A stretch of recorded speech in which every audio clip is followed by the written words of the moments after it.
Welcome to Match Hero Meets. Today we are talking to none other than... And making four he does! For Chelsea, stepped forward by Frank Lampard, it's an early chance, Damien Duff! And surely he scores! Inside the opening seconds, the flag stayed down. And Damien Duff...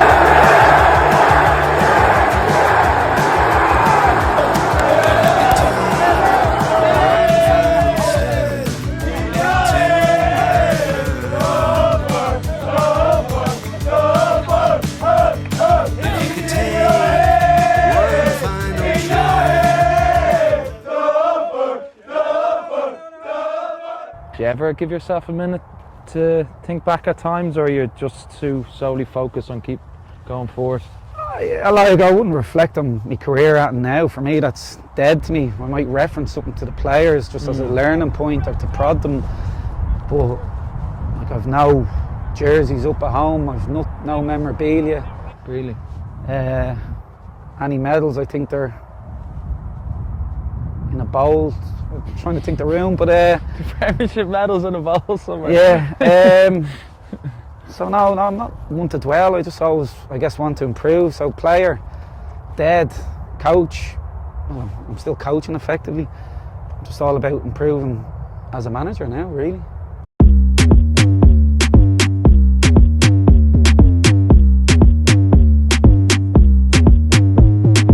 Thanks for chatting with me. No, appreciate pleasure. it. I suppose to kick it off, coming into the business end of the season, how are you feeling? How are the lads feeling? I'm very calm. I think Yeah. you need to ask maybe the players. They might give a different answer,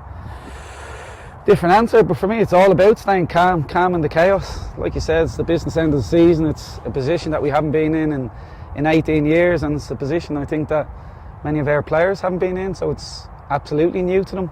But yeah, as I openly said in the press the other day, are individuals playing particularly well? Here, probably not. Is that the stress of it? Here, I don't know, I'm no expert.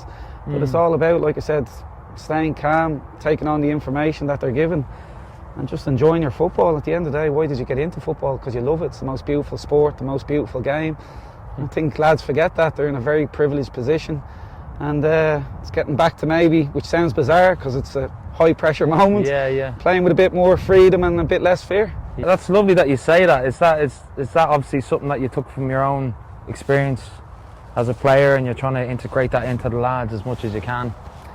Well, listen, it's hard. You know, I was lucky enough to win things as a player, as a coach over in Scotland. You're not going around laughing and joking in a high pressure game and what have you, but it's the true essence of it is, you know, you go back to being a kid, you love the game and playing with that freedom, and it's maybe something that we've stopped doing in this business end of the season. And it's probably something, when I look back at my career as I got older, I played with more fear, less freedom. Yeah. Maybe that's what pressure does to you. You feel like you kind of wish you enjoyed certain moments more, but I suppose you're so competitive, you just want to... Yeah, it's always on to the next. Like, so Yeah, even with a nice win, or even winning as a coach or a manager, and especially this season, it's so hard to get a win. For everyone, it's just everyone beating each other. It's dog eat dog. Sorry, I'm picking up my cones, my flats from earlier. It's always on to the next. So that's, you know, if you're going to celebrate a win for a week or so, it's not really a high elite environment. So yeah, whether you win a trophy or just win a game, it's okay. Where can I get the next buzz from?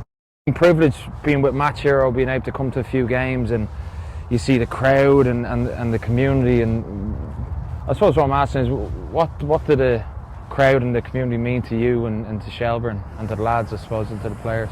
Well, they're part of the family. I know it sounds cheesy, but it's one of the big things we've tried to do at the club is just everyone in this together. We're stronger together, and that includes the fans. So they've been amazing since minute one 3 years ago.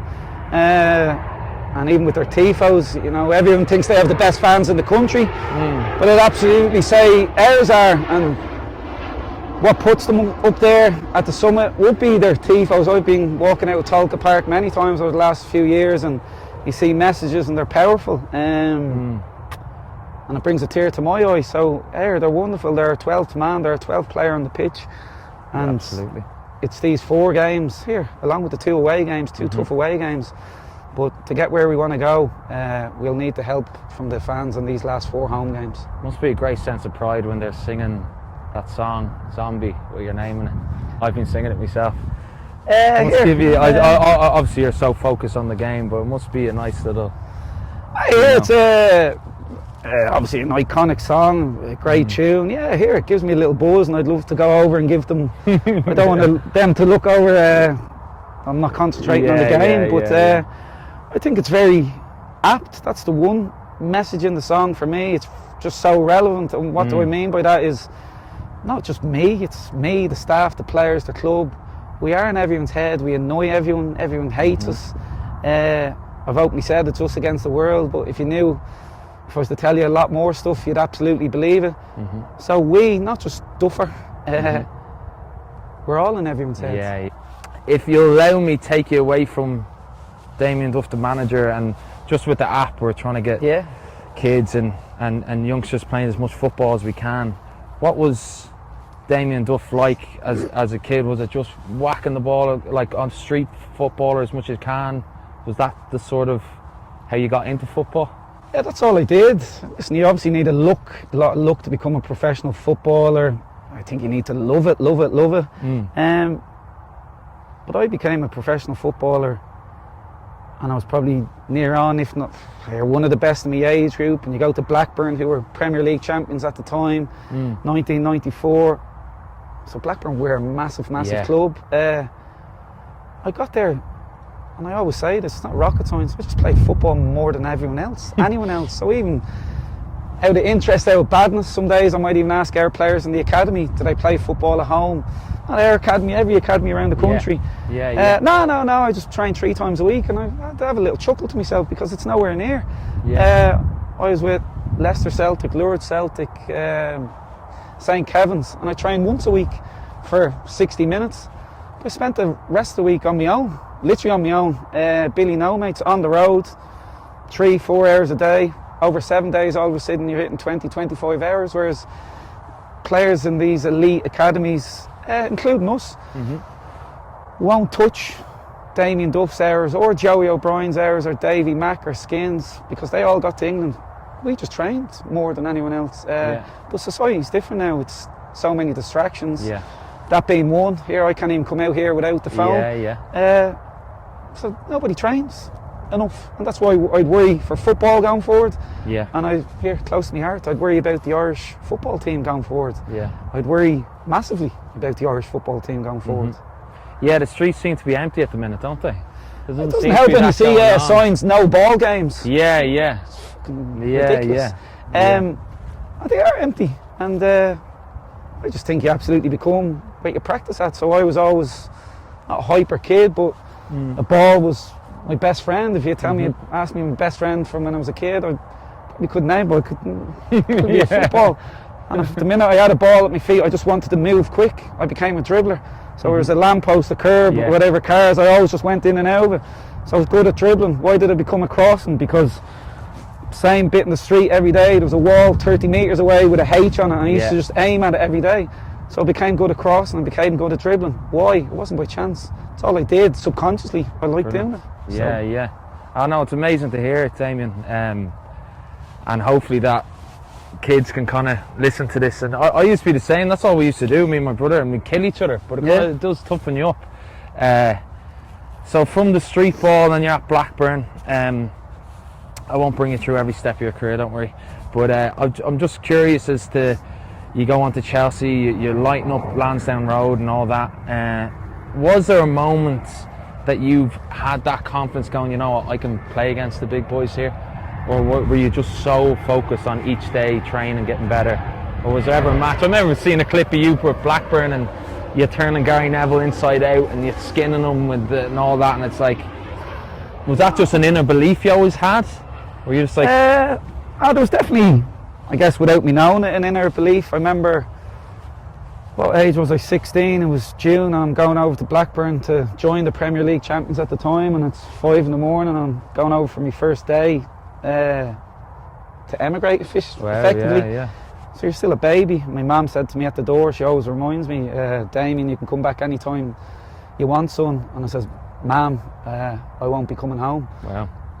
So it's say she was delighted to hear that. Yeah, but it must be innate, because here I was a mammy's boy, I was a big softie, but that's how much I wanted a career. And it sounds cocky, but trust me, I wasn't cocky. I'm very humble, and still am, I'd like to think now. So was there a moment where I thought, yeah, you've made? I never did. Even when I was 30, I was the last one off the pitch at Fulham and Melbourne City, 34, 35. Here, I worked probably too hard as a footballer. That's why I walk with a limp now. So did I ever think I made it? No. Do I think I made it now as a coach or a manager? No. You just need to win the moment in front of you every day and just keep improving.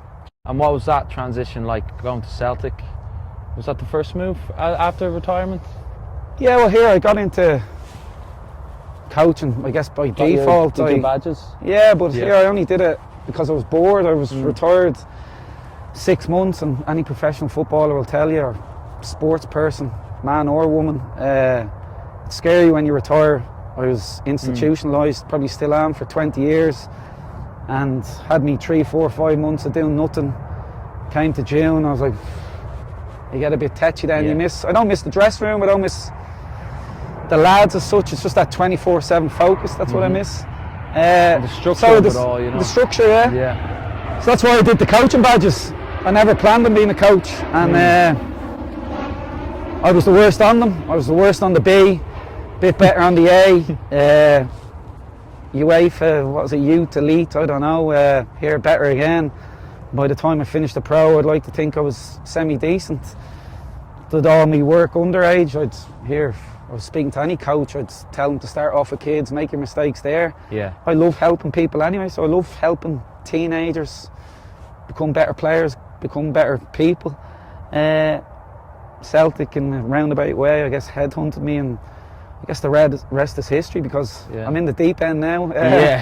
I can't get out. It's like Christy Moore, I'm in a fairy ring and I can't get out. So, well, I think you put yourself in it. I think you find your comfort in the chaos.